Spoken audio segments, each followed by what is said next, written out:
اور اس میں دوسری جو ایک امپورٹنٹ چیز ہے جامی وہ یہ کہ ابھی تو ہم بات کر رہے ہیں مین سٹریم پارٹیز کی، لیکن وہ پارٹیز جو کہ یعنی ٹاپ 2-3 میں نہیں آتی، مثلا ٹی ایل پی کا ہم ذکر کریں جو کہ پچھلے الیکشن میں اس کا بڑا ہی کروشل رول تھا، اس باری دیکھتے ہیں انہوں نے ووٹ تو بہت لیے تھے، یا جماعت اسلامی لے لیں، ان کی جو ڈیجیٹل ونگز ہیں، ان کی جو ڈیجیٹل پریزنس ہے وہ اس کو آپ کیسے ریڈ کریں؟ ایکٹیو ہے، بہت بہتر ہے.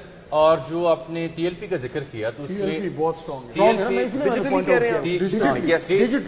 ٹی ایل پی نہ صرف ڈیجیٹلی اسٹرانگ ہے بلکہ ٹی ایل پی نے پاکستان مسلم لیگ نون کی نسبت زیادہ حلقوں میں اپنے کینڈیڈیٹ فیلڈ کیے. نون لیگ تو 50 سے زائد حلقوں میں کینڈیڈیٹ فیلڈ نہیں کر سکی. ان کے کینڈیڈیٹس کی جو فیلڈنگ ہے آل اکراس دی کنٹری ہے، اور ان کا جو ڈیجیٹل فٹ پرنٹ ہے اس کی ایک مثال آپ کو یہ دوں، یہ تمام صحافی اس سے اگری کریں گے کہ اگر ان کی کوئی ریلی یا کوئی امپورٹنٹ سٹیٹمنٹ کو ہم کہیں ڈسکس نہ کریں they'll keep tagging you till the time you don't respond. اور یہ وہ گر ہے، ڈیجیٹل گر ہے کہ آپ نے پکڑنا ہے، آپ نے اٹینشن گین کرنا ہے. اتنا وہ مینشن آپ کو کرتے ہیں. اب اس میں ٹی ایل پی کو پرابلم بھی ہے، یعنی فیس بک جو ہے وہ ٹی ایل پی کو سپورٹ نہیں کرتا، اس طرح سپورٹ نہیں کرتا، آپ اس پہ نہیں اس کی کر سکتے.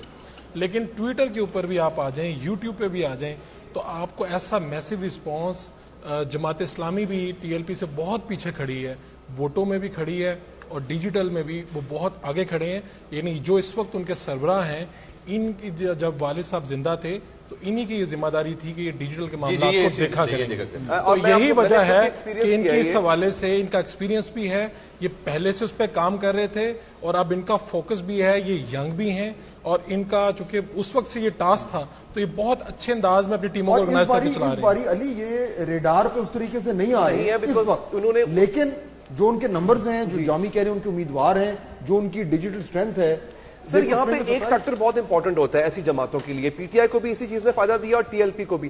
سر جو والنٹیئرز ہوتے ہیں نا وہ بہت کردار نبھاتے ہیں. You don't have to invest into it, you don't have to hire the human resource for it. T L P کے پاس ایک ریلیجیس فیکٹر ہے جو کہ کہیں نہ کہیں لوگوں کو کہیں نہ کہیں اٹیچ کر دیتا ہے. پھر وہ والنٹریلی رضاکارانہ طور پہ اپنی خدمات دیتے ہیں.